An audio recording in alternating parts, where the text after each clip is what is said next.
For this week's State Champs Esports show, we've got an Overwatch overload as we kick off our tournament playoffs.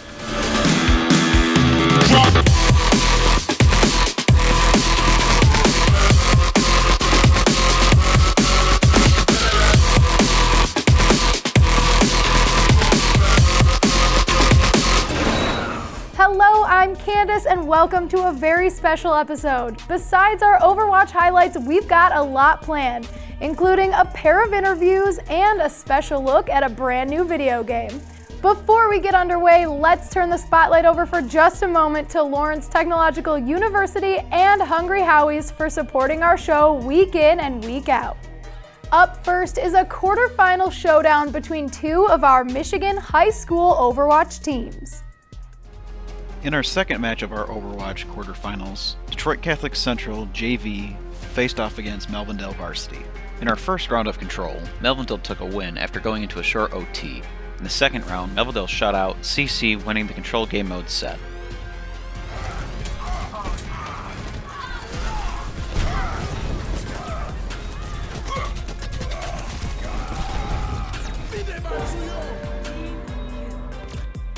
In the first set of Escort, CC attempted to move the objective forward, but was unable to move the payload in the end.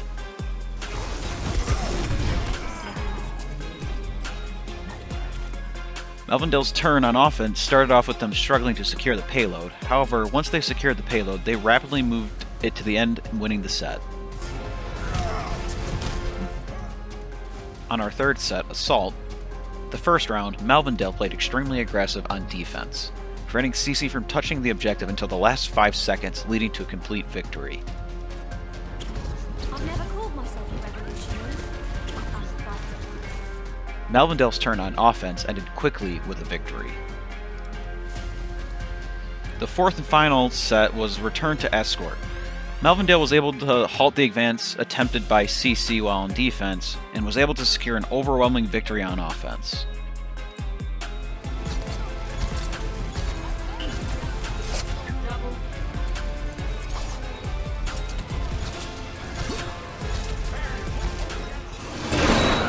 We'll have more quarterfinal highlights throughout the show, but right now let's check out this interview from one of the members of the Championship League of Legends team from our 2020 tournament. Joel Graves here, and we're about to start up our new League of Legends series for 2021, and I'm joined by the winner of our last year's tournament, Alex Kaiser. We're going to talk about him, we're going to talk about last year's tournament, and we're going to talk about this upcoming tournament. Alex, how are you doing? I'm doing great. How are you? I'm doing well. So this year, you're coming back. You won last year. How many years have you been participating in the State Champs tournament? That was actually my first year last year. I was super proud of how far we came last year. You know, first year as a team with very little practice together, and like how far we made it into the tournament, the fact that we won. I'm just super proud of the guys. And how far are you? Are you a junior, sophomore, senior? I'm a senior this year. So this is your last year, so hopefully you can pull out, win again, be a 2-time winning champion. I know Seaholm has won in the past, but it's great to see returning teams and schools to come back out. How are you feeling with this upcoming tournament? Oh, I'm feeling great. We've been practicing a lot more together. We've been playing a lot more together. We've been, talking to each other a lot more. Hopefully our communication can get a little better. We lost a couple players, but hopefully we can replace them with some great pieces as well. And also, I know that there are 2 Birmingham schools in your district. How has that evolved over time? Did they join, or what happened with that? Very recently they joined. In the past, it was generally just Seaholm kids playing, so this is kind of new to us as well. You said some players have left, but is the team strong, and are they also excited to come back and participate? I'd say they're definitely strong, and they are for sure excited to come back and participate. Just grinding is basically what we've been doing for the past few months, getting better as a team, and hopefully we can replicate what we did last year. Hi, I'm Danielle Cerricus, the Lawrence Tech head coach of Esports here. I want to congratulate Alex and Birmingham United for winning last year at League of Legends. So I'm really looking forward to see what you guys do in this upcoming season. Thank you, Joel. You can now register your team for our 2021 League of Legends tournament at statechampsesports.net. Earlier this week, gamers from around the world celebrated the 35th anniversary of Legend of Zelda. Breath of the Wild is an all-time favorite game of mine, so I was among the many who shared some incredible memories of this classic game series. The first installment of the Zelda franchise was released on the NES in Japan all the way back in 1986, marking the beginning of a series that is now regarded as one of the all-time best. Although many of us expected Nintendo to go all out for Zelda's big 35th, the company has stayed mostly silent. But it is assumed to be a marketing ploy until the remaster of Skyward Sword is released in July. It is suspected that Nintendo will have a huge rollout of Zelda games planned for this year, and many are hopeful, including myself, that it will conclude with the grand release of Breath of the Wild 2. Alright, let's get back to more Overwatch playoff highlights. Here on map 1, we get a team kill off of this Nano Blade right here for Loynorix in this match against Melvindale. And then Loynorix would go for another ult combo here on King's Row. This time, it's Hanzo and Zarya cleaning up. Then, on map 2, Melvindale would try to answer back with this Torbjorn ult. And how about the Torb turret picking up 2 itself? But Loynorix will respond with a big time Reaper ult, taking out 4 with the Blossom to help them take Hanamura. On map 3, Melvindale lands a solid shatter here onto the Nano Winston, but unfortunately that's a Winston with ult, and being stuck in a small room with him is not a good thing. Loynorix takes Rialto. Then on Nepal, last map, let's take a look at this Hammond play of the game. Down a couple kills, but that would soon change with a big slam and minefield, and that would help Loynorix win the match 4-0. Hey guys, today we're diving into the misty lands of Valheim, an indie survival game by Iron Gate AB. Valheim came out February 2nd and was developed by Iron Gate AB. It's a survival adventure game based off Viking culture. Each new game takes place within a procedurally generated purgatory between each realm. An instant hit, almost 1 million players currently, according to the reports. Let's get into why. Starting a new game, you see you're being taken through misty skies by a large crow, which then drops you off in the center of a ring of stones with strange symbols and runes.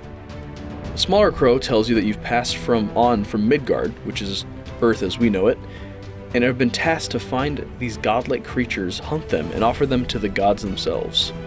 A pretty simple story, although as the game is still in early access, we might see more. I've played both myself and with friends, and one of them made a pretty solid comparison. They said the game was a lot like a combination between Minecraft and RuneScape, with the combat of Dark Souls, and I couldn't have agreed better myself. The game is very stylized with its lo-fi pixelated art style. Up close you can see textures are pretty pixelated, but with the stylization of creatures and colors, this ends up working very well. Not to mention, despite the lo-fi look, the game is beautiful. The lighting and how well everything is generated takes it from looking like a pixel game to a truly beautiful landscape that almost seems to be fully designed by hand. Meadows, the swamps, mountains, all areas in the game look beautiful, if not haunting. Especially some currently unused areas like this one, with its giant webs and whatnot. My favorite part so far has been building a ship and traveling the seas with my friends in search of new islands and supplies. The core gameplay loop is trying to find shelter, chopping down trees, creating some kind of home, while fighting off creatures at night. The game takes into account the annoyance of the durability systems, and you can repair any items at a workbench without even using any materials. Skills like jumping, running, swinging, and axe increase dependent on the frequency that you use them. However, there's no real true leveling up system. The only way to increase your health and stamina is based off 1, how well rested you are, and 2, 3 different items of food you've eaten, as you can see in the bottom left here. Finally, the combat is challenging but feels fluid and is very rewarding. Many different fighting styles, weapons change up your combo style as well, blocking speeds, and even movement speeds. The enemy designs are challenging but fun and creative. Swarms of grey dwarves or skeletons charging you, giant trolls battling on the plains, werewolves in the mountains, or even a sea serpent chasing you on a voyage. Each creature and design adds new challenges and gives everyone almost a unique experience and story you can share at the campfire each night. Finally, the boss battles are large-scale tests of combat and how well you've prepared. Challenging and fun, I would definitely suggest doing this with some friends. Valheim was a surprise for me. There's been plenty of survival and survival indie games, but Valheim was able to breathe some new life into this genre. With its challenging combat, fantastic art style, and quality of life upgrades, grab it as soon as possible. Grab 10 friends and get lost in this game. This is a must-have, and I can't wait to see more of the game when it gets closer to its full launch. In our first match of our Overwatch Quarterfinals, we saw Detroit Catholic Central varsity team face off against Braga. The quarterfinals consisted of a best-of-3 set of Control, Assault, and Escort. In the first round of Control, CC came out of the gate swinging, taking complete control of the point.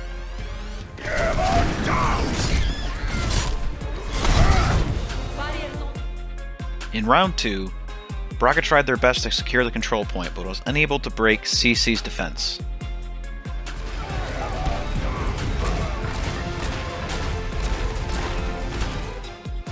For the assault matches, Braga was stonewalled by CC's defenses and was unable to secure the objective.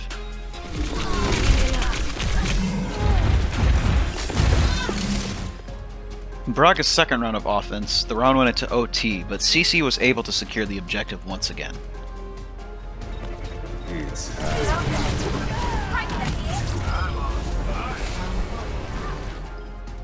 While CC was on offense, they were able to push onto the objective and secure the win for the assault match. In the first round of Escort, Braga was on offense. After getting down to the wire, Braga took the round into OT and almost took the win, but CC was barely able to stop them just by 0.16 meters from the win.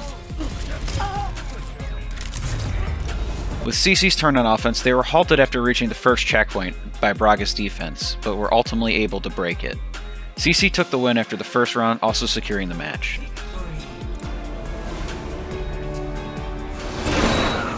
We've got one final Overwatch recap for you, but first, Joel is back with another interview. Let's check it out. Joel Graves here, back with another interview. This time we're talking about health and well-being of esports players in the industry, and I'm here with Kevin Morris, who is the founder of PressX Therapy. How are you doing, Kevin? I'm doing very well. How did PressX Therapy come about? Like, what was your idea and goals for creating this? Yeah, so the biggest goal is I would see different websites or articles or podcasts on professional gamers having to retire at the age of 27 or 25 from gaming and being a professional gamer.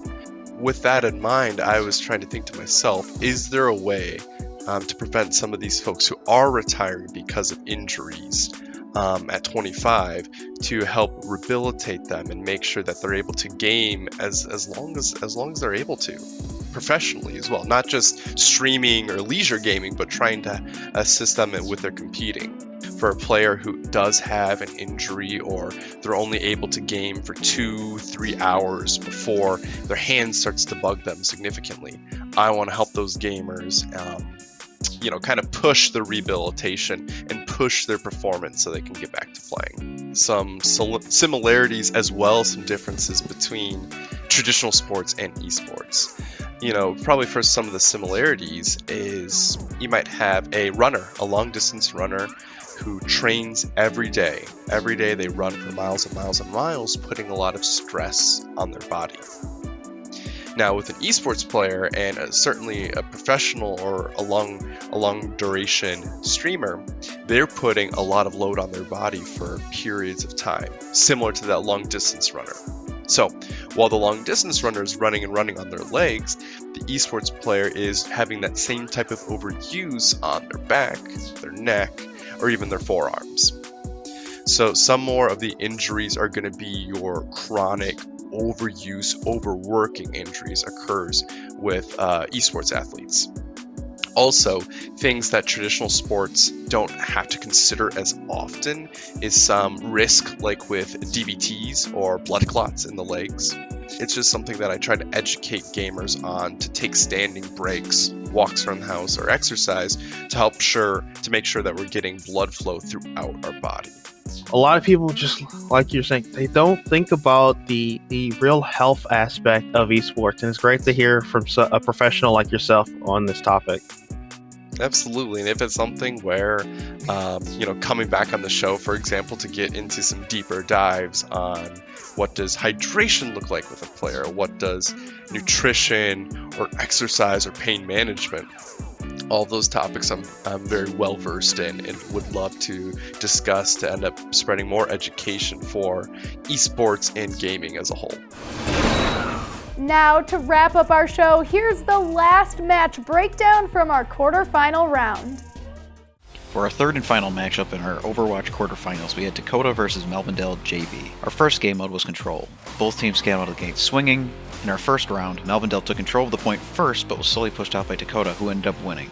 In the second round, Dakota kept up the momentum from the first to take the win for the first set.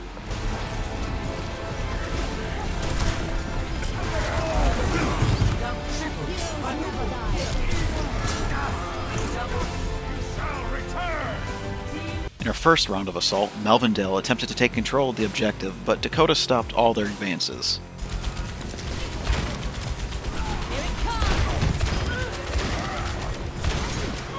When it became time for Dakota's offensive round, they blitzed Melvindale's defenses, getting a quick win.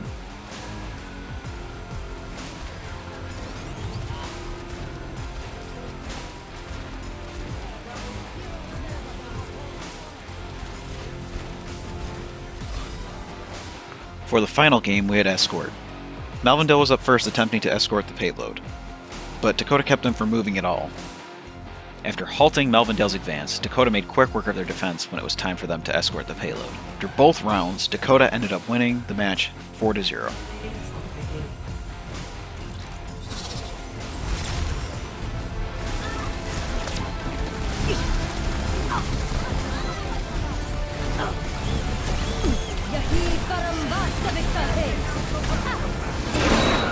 Thank you, Alec, for helping us this week go through all of these great matches. We'd also like to thank all of the teams who competed in our first ever Overwatch tournament. The whole State Champs Esports crew had a blast, and we're all very excited for our semi and grand finals that will be streamed live on our Twitch channel on February 27th at 5 p.m. If you miss it, make sure to catch the replay, and of course, we'll have the best moments for you on next week's show. Until then, have a great week.